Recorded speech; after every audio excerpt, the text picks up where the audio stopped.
কারণ আমার হাতের সেলফিশটার দিকে ভয় পাইতেছি না। এই যে মাশাআল্লাহ কত সুন্দর ঘোড়া না, কামড় দিতে যেতেছে। আচ্ছা আপনারা হয়তো বা জানেন ঘোড়া পালা সুন্নাহ, ঠিক আছে। আর আমাদের ইসলামিক আর কি ইয়ের ভিতরে নবীজি সাল্লাল্লাহু আলাইহি সাল্লামের সুন্নাহ হিসেবে নবীজি সাল্লাল্লাহু আলাইহি সাল্লাম বলছে কিছু খেলার আর কি, নবীজি সাল্লাল্লাহু আলাইহি সাল্লামের সুন্নাহ বলছে আর কি, এটা শিখতে বলছে নবীজি সাল্লাল্লাহু আলাইহি সাল্লাম। এই কিছু খেলার ভিতরে একটা হলো গিয়া এই সাঁতার, আরেকটা হলো গিয়া তীর চালানো, আরেকটা হলো গিয়া এই ঘোড়া রাইডিং শেখা। এই খেলাগুলারে আমাকে মুসলিম উম্মারে চর্চা করতে কইছে আমাদের নবী সাল্লাল্লাহু আলাইহি সাল্লাম। তো এই হলো গা ঘোড়া। আর এই ঘোড়া সম্বন্ধে অনেক সুন্দর সুন্দর কিছু হাদিস আছে। তো আমি তার ভিতরে একটা জানি, এটা সত্যতা হয়তো বা আমি সঠিকভাবে বলতে পারছি, আপনি একটু সার্চ করে নিয়েন, কিন্তু আমি যতটুকু জানি এটা হাদিসটা সহি।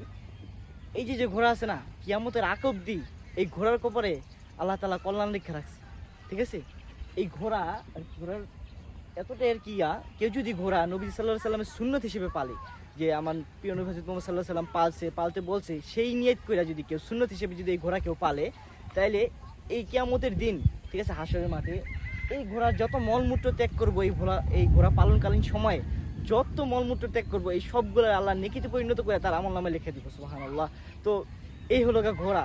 এটা মুসলমানের আর কি মনে আকাঙ্ক্ষা থাকা লাগে। যেমন আমার মনে অনেক আকাঙ্ক্ষা, আমি আল্লাহর কাছে দোয়া করি যে আল্লাহ আমারে তুমি কোনোদিন এরকম সমর্থবান বানায়ও, যাতে করে আমি আমার সন্তানের প্লাস আমি নিজেও এই ঘোড়া রাইড করতে পারি, ঘোড়া পালতে পারি, ঠিক আছে। তো এই হলো ঘোড়া।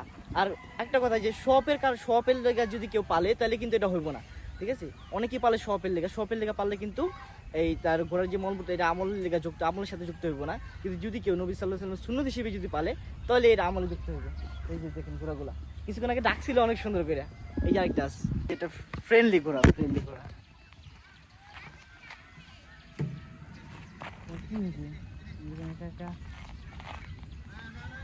ঘোড়া কিন্তু অনেক সুন্দর কামড় দিতে পারে, যদি আমার কামড় দিয়ে দেয় এটার লেগে দায় আমি নিজেই থাকবো।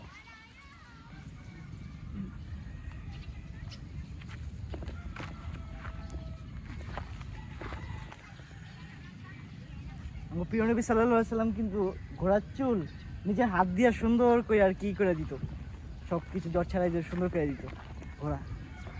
আর সাহাবীরা বলে সে যখন ঘোড়া নিয়ে ছুটতো, তার ঘোড়ার পিছনে শুধু ধুলা দেখতো, সাহাবীরা শুধু ধুলা দেখতো, এত দ্রুত ছুটতো। তো আমার কেমন গোস বামাইতেছে দেখেন, শরীরে দেখছেন পশমগুলো কেমন আমি ফিল করতে পারতেছি আর কি। পৃথিবীতে যত বাহনই আসুক, যত বাহনে প্লেন ট্রেন যত কিছু আসুক, কিন্তু ঘোড়ার সাথে কোনো কিছু তুলনা হইব না। ঘোড়া তার মালিকের সুন্দর অনুগত্য করতে পারে। মাশাআল্লাহ মাশাআল্লাহ।